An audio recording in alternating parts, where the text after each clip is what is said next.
Welcome, I'm Rogers Anderson, Williamson County's mayor, and as we travel around our entire county and talk about different topics today, we have a very hard conversation on an issue called mental health and the issues that come out of mental health. And today we have with us two distinguished guests right here in Franklin.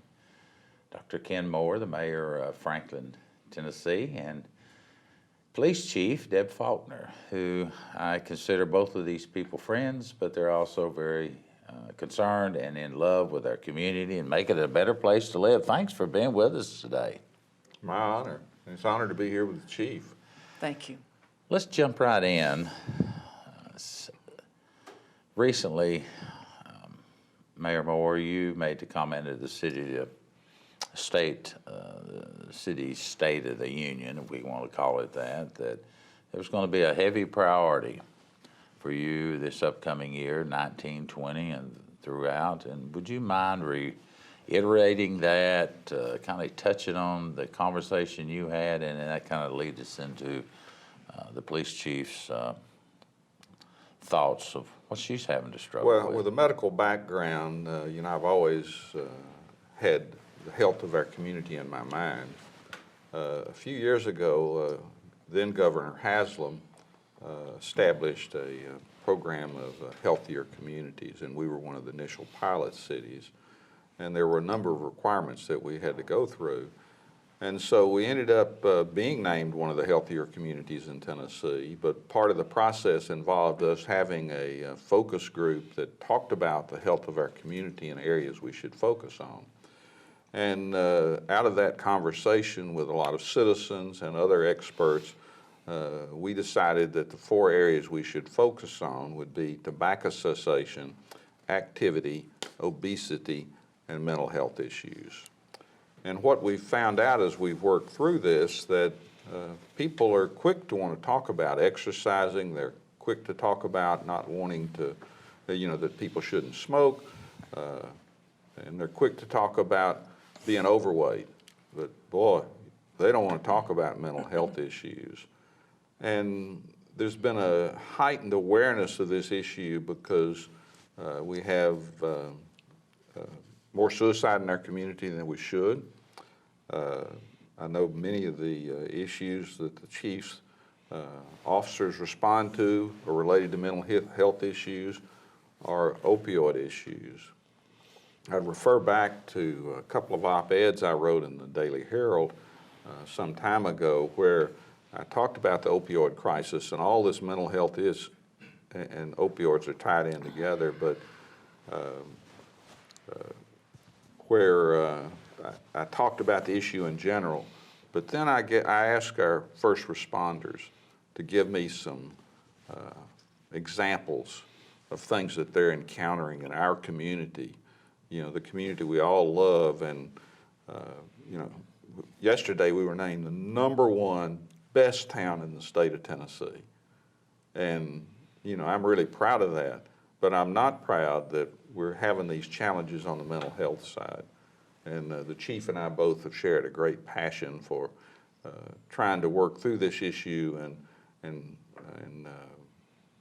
raise community awareness. And in my State of the City you referred to, I said I was going to be appointing a blue ribbon panel. I'm in that process now. I've got a short list of mental health experts that we'll be convening. And the first thing we'll do is get a facilitator, and that facilitator is going to help us focus on how we message to the community and what our goals are. Obviously, we're not going to reinvent treating mental health, but our goal is to have that conversation in our community and heighten that awareness so people, when they think they're getting in that dark hole, they know what to do, their family knows what to do, to how to crawl out of it.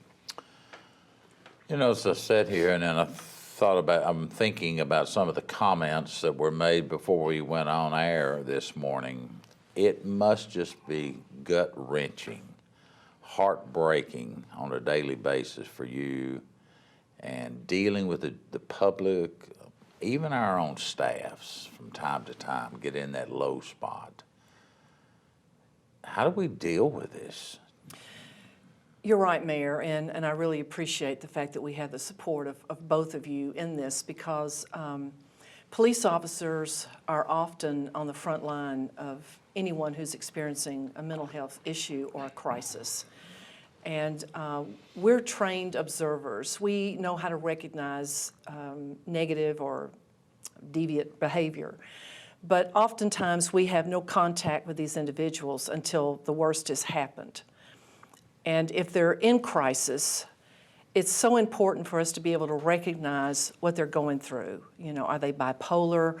Are they off their medication? Perhaps they're autistic. It could be a number of different issues. One of the things that I recognized when I came to work for the city of Franklin 5 years ago is that this seemed to be an ongoing call for service, a daily. We had one this morning before I even got here. We had officers out looking for a young man on the interstate who had said he was having suicidal thoughts. This is not something that you can ignore. We have other things that we go about our day and doing that are public safety issues, but this is an underlying theme every day. So one of the things that we elected to do was to put together 2-day training for all of our officers for crisis intervention, because we are the first ones on the scene, and we have to know what to do and how to get them the help that they need when they're having the worst day of their life. Whether it's negotiation skills, how to talk to someone. We use public health professionals. We use people from the VA, because we have a number of veterans with with post-traumatic stress. And so we want to know that we have the best tools that we have in order to get them to the help that they need. We're not healthcare professionals, but we are the ones who get those 911 calls. And I often say, if you call a doctor's office or a pharmacy or any healthcare provider, on certain days, certain times of the day, you may get a message that says, "We're sorry, we're closed right now. If this is truly an emergency, dial 911. Well, we're who you get. So we'd better know what to do. And it can be a tragic situation. Our officers are not immune from this, because they are responding to these calls for service, and they're seeing some pretty tough things.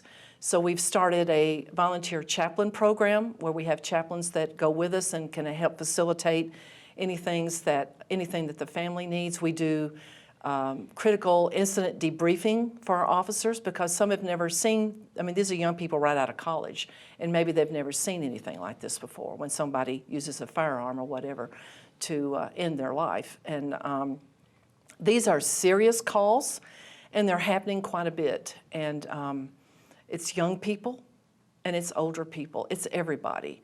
And we just want to make sure that our officers are the best that they can be, professional, sympathetic, empathetic, know what to do, what to say, to try to bring people to the help that they need. It's a very serious situation. Do you think, and either one of you jump in, that in a community, which this whole county, not just Franklin, but our entire county, it's a wonderful place. It is. To live, raise a family, go to school, our churches, just the quality of life issues that we enjoy. And there's, and I'm prejudiced, but I just don't think there's a better community around. But do you think we have a tendency to have more of these mental health issues in an affluent community as opposed to a strong working community, maybe an agricultural? Because we measure those issues in so many, if you're talking about deaths, per 100,000 people or whatever whatever number numerical. Is it an issue with our youth? Is it, how do you even start with something like this? And I'll call you Dr. Moore on this one, although I know that you're more on bone and joints. I think that the perception is that we have much more than the average place, and maybe there is some affiliation or association with the great quality of life and the affluency that we have here, and maybe there's some of that pressure. And I think that's one thing that the panel would help us look at, is help us understand the statistics better. You know, the statistics are out there, so Sure. How do we understand them? How do we encapsulate that so we have a better example? We put a lot of pressure on ourselves in this community. You know, we all feel pressure. You know, the chief wants the best police department in the country, and I want the best city in the country. Sure. And so there's pressure that goes with that. And our kids, you know, they're in the best schools in the state and some of the best schools in the country. And, you know, there's pressure for them to excel. So we put a lot of that pressure on ourselves. And so hopefully out of this panel we can show people better how they can deal with this stress. You know, this is an issue that goes beyond our first responders. You know, in fact, we had an episode on Baker Bridge Road, citizens driving by. There's a man on the other side of the railing on Baker Bridge, the bridge across the interstate. These citizens stop, they grab this guy, he's dangling over the interstate. Our first responders come, and you know, hopefully he's gotten the treatment that he needs.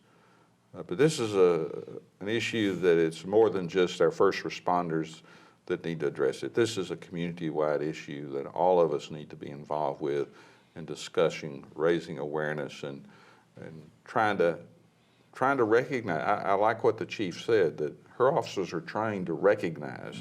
You know, they're trained observers. And, you know, I'm a trained observer.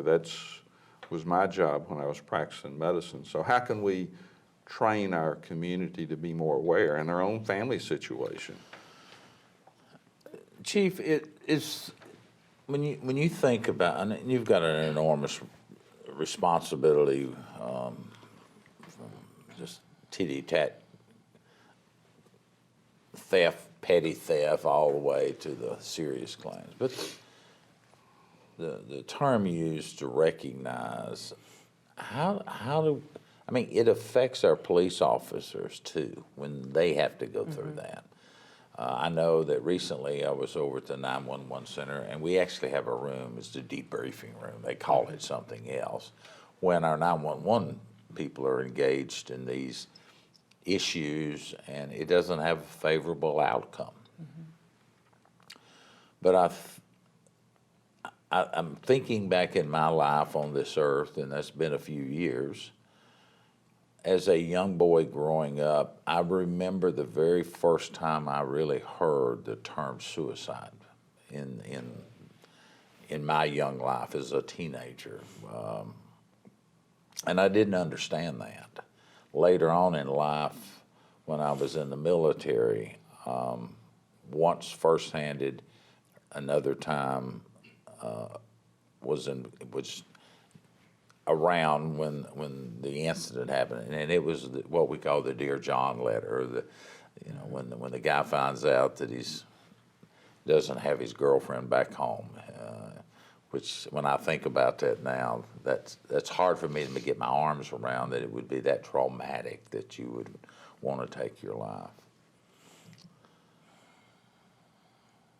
For you both and myself and all of us, it's oftentimes a conversation we prefer not to get into. It's hard to talk about it, but it has to come out. We have to talk about it, and you're right.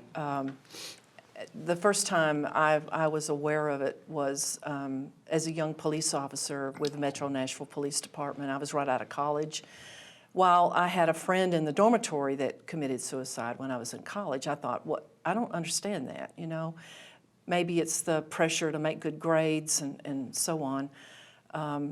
But then, you know, I often speak to our young officers now that respond to these calls, and they're tough ones. I mean, they're tough. And I say, it's okay what you're feeling. It's normal. We're the good guys. It's supposed to hurt.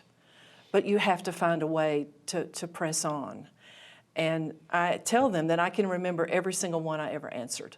And I worked Lower East Nashville, so I saw quite a few.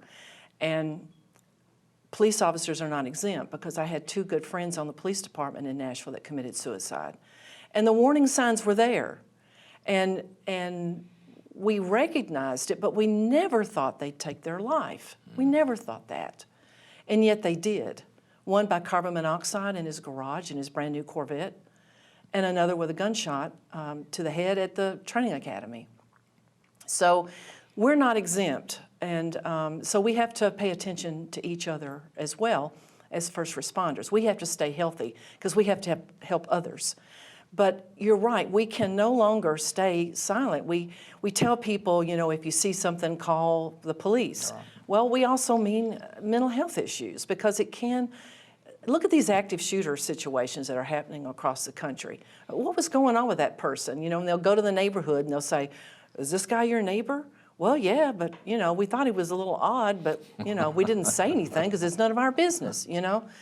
And then he goes out and takes a gun and harms people. So, you know, there's a lot going on. We do have a mental health crisis. We have a drug problem also, and that ties in with this. Yes. We had a man just last month that it took 7 doses of Narcan to pull him around.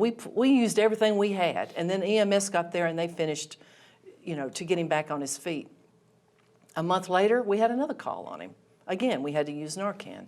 So that's becoming the new normal, and that's not okay. So I really applaud Mayor Moore for taking this stand, and because it is, and a lot of people don't want to hear this, but they need to hear it. They need to know what's going on. They need to look at their children and see if they see anything adverse. You know, if their personality changes, if their friends change, if they totally go inside themselves and they start giving things away, or they say, well, I won't need this anymore. I mean, listen for those cues. And the same way with your friends or people you work with. We get calls every day, check on the welfare of. They didn't show up for a doctor's appointment. They didn't show up to work. We will follow through with that, and we'll chase that right down the rabbit hole till we figure out where they are and that they're okay. We have to. So we become guardians in different ways, I think.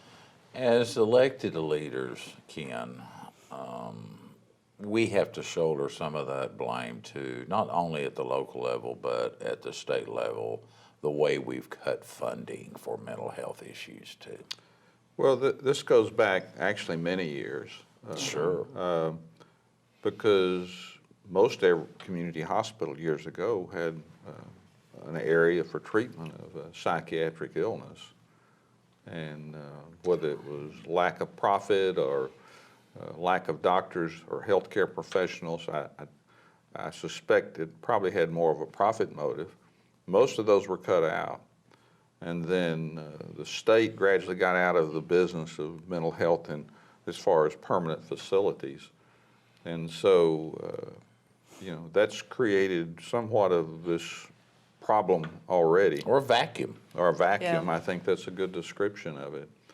I applaud the fact that there is additional funding occurring on the federal and state level now for the opioid crisis that we're seeing. I just saw some statistics from the Tennessee Medical Association the other day that shows that prescribing opioids in the state of Tennessee is down about 30+% in the last 5 years. And that's because of the educational push to tell doctors and help them better understand their prescribing habits, and also some legislation that's restricted the amount of opioids that you can prescribe. So we're chipping away at it. There's more funds out there, but it's, you know, I worry about our officers. You know, whenever they give a person 7 doses of Narcan to revive them, well, think about our officers that are responding to this very potent narcotic. If they get contaminated on themselves and they absorb it, they may be the victim of the same drug, and they may have to get the Narcan. Mm-hmm. Serving on the hospital board as I do, I often hear it in the board meetings, and my role is from the mayoral side to sit on the board, so it's more of a financial. I'm certainly not a physician, but I do hear about our physicians in the ER room talk about this very issue, from drugs to the mental health side. what can we do? Where do we send them? Who pays for it? It's All of those things. I can tell you almost to the day when deinstitutionalization happened, because I was working patrol. And all of a sudden, we saw this influx of homelessness in the city of Nashville. And they emptied the institutions. And the goal was, and it was lofty, it was nice and kind of Easter Bunny, I think, you know, you're better off in your home with your family. Well, the families couldn't handle it. And a lot of these guys were Vietnam vets, and there was nowhere for them to go but the streets. And it's still a situation, because here's the deal. The test for us is this person a harm to themselves or someone else? And if they don't meet that test, we walk away. We can't do anything. We can't force them to go to get help unless they're a harm. Now, the fact that you force police officers to only deal with mental health issues if somebody's dangerous, even though they're symptomatic, that's not okay in my opinion, because eventually they will be a harm to themselves or someone else. And yet they're there, you've got to leave them because there's nowhere. What do you do? So that really concerns me a great deal. They've got to be dangerous. And then what do? We put them in a police car that's got everything in it that would freak me out if I was having a bad day. You've got cameras on your body, you've got weapons on your waist, you've got weapons in the car, there's a long gun there, you've got lights, you've got a computer, which a lot of people are scared of technology. You've got a radio that's, you've got a radio that's blasting, you've got all this commotion, and then I'm having a bad day and you're gonna put me in that car. Now, sometimes we can get transportation via ambulance, but you know, there's lots of bullet points to this issue, and we're just now really talking about it. Well, just because not to interrupt you and let you carry on that comment, just because we haven't addressed it doesn't mean we shouldn't address it. There's a good time of starting. Amen.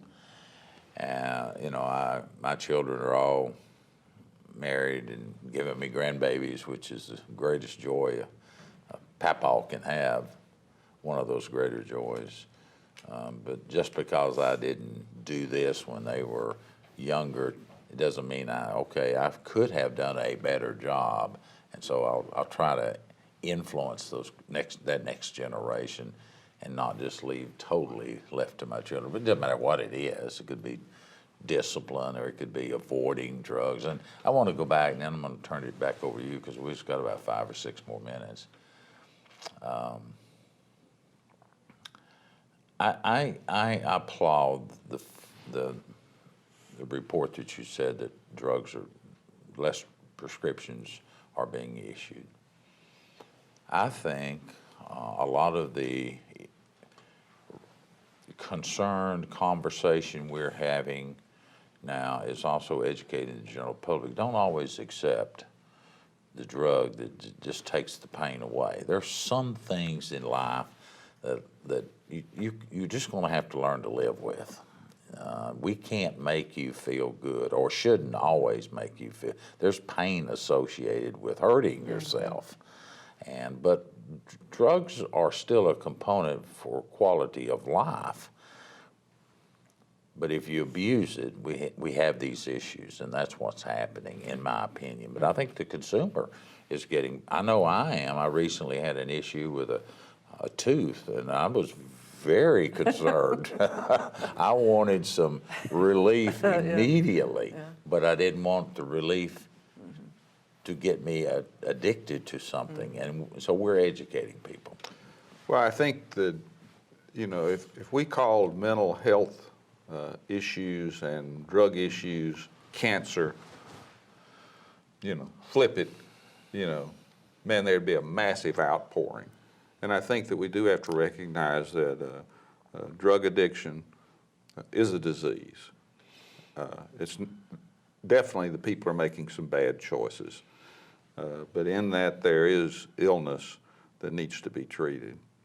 The other point I wanted to come back to was that, you know, we have difficulty talking to people that have had, you know, kids that have had opioid issues, people have had suicide in their family.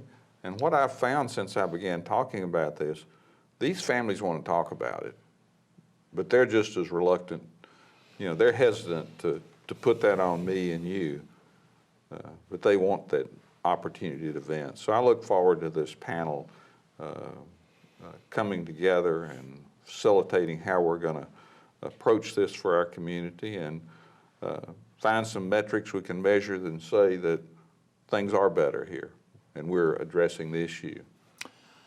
We only have 3 minutes left. I want to kind of let each of you kind of wrap up something that maybe we didn't bring to the forefront, but you just want to get it out. And that's okay too. Chief, you're first. Well, I guess if I would say anything is that the police department here in Franklin will continue to look for best practices in dealing with the issues that we come in contact with. We had a young officer just a couple of weeks ago. He wasn't supposed to come in that night. He came in because somebody called out sick, so he said, I'll come in. And so he did, so he wasn't even supposed to be there. And he took an alternate route to his zone, and he ran across a young woman who was driving really slow around the square. So he pulled her over to see what was wrong. She was crying like crazy. Turns out she was headed to the Natchez Bridge, which is in our county, beautiful bridge, but that's where people like to go and jump. And he was able to interact with her and talk her through something and get her to help. We will continue to do that because that's our job and we care. But we really appreciate the fact that our elected officials and other citizens in this city and our county are listening to this issue and helping us find better ways to deal with the people who need help. And I applaud Chief Faulkner and her team that they have trained, know how to respond, how to recognize, because they're the people that are showing up First liners, yeah. First liners. And I look forward to continuing to work on this issue with citizens in our community and the professionals in our community to reduce the incidence of suicide and address mental health issue in a better way where people in our community understand it. Well, thank you both for educating me a little bit more on the topic. Thank you for what you do in your own leadership. Chief, it's a tough job you have, whether it's police chief or certainly throw in the sheriff. He has to deal with it over there. The Brentwood folks have to deal with it. We need to get better at it. We need for our citizens to know that we're taking it seriously. Ken, whatever we can do to help, whatever we can do from an involvement standpoint, I'm there with you on this one. And I think most people in our community will be looking forward to the outcomes and some of the things we can do to make it a safer place for all of us to live and watch our children grow up. And as we get older, understand the challenges of life. They're here for us. On behalf of the county, and thanks to Police Deb Faulkner and Dr. Ken Moore, the Mayor of Franklin, I'm Roger Zanis. We'll sign off. A little heavy topic today, but it needed to be out. Thank you. Have a good day.